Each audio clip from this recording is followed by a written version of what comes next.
Romans chapter 1, verse 18, creation. It says, "For the wrath of God is revealed from heaven against all ungodliness and unrighteousness of men who suppress the truth in unrighteousness, because that which is known about God is evident within them, for God made it evident to them.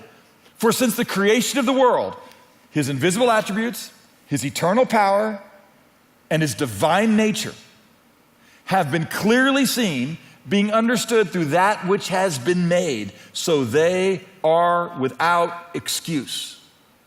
For even though they knew God, they did not honor him as God or give thanks, but they became futile in their explanations, or their speculations rather, and their foolish heart was darkened. Professing to be wise, they became fools." In other words, just through the revelation of God's created order, God's saying every man knows that there's something there that is greater than them. They know that things don't move from disorder to order, just the opposite.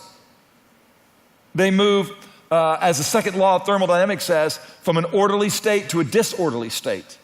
There is a deconstruction and an erosion that happens. But when we look out there, we see beauty and order and design. The further we go into the more microscopic organs and the farther out we go into the universe, we see nothing but evidence that there is a designer. If there was an explosion that happened through some uncaused cause, it would go from order to disorder, but that's not what we see. We see beauty without and we see beauty within.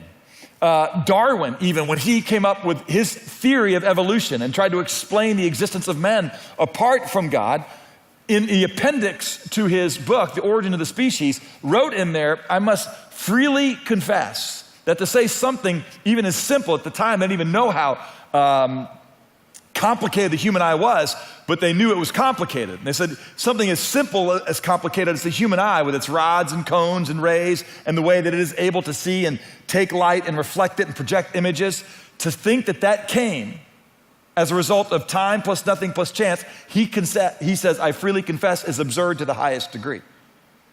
And the eye isn't even the most complicated by a long shot of organs. And that's why we have again and again today, men that just say, hey, if you want to be an evolutionist, you've got to kick against all observable scientific fact. There's not been enough time that has passed in history to explain how mere chance could have got us to this kind of specificity and fine-tuning. But men do not want to acknowledge that they're culpable to some intelligent being out there, and so they suppress the truth in unrighteousness.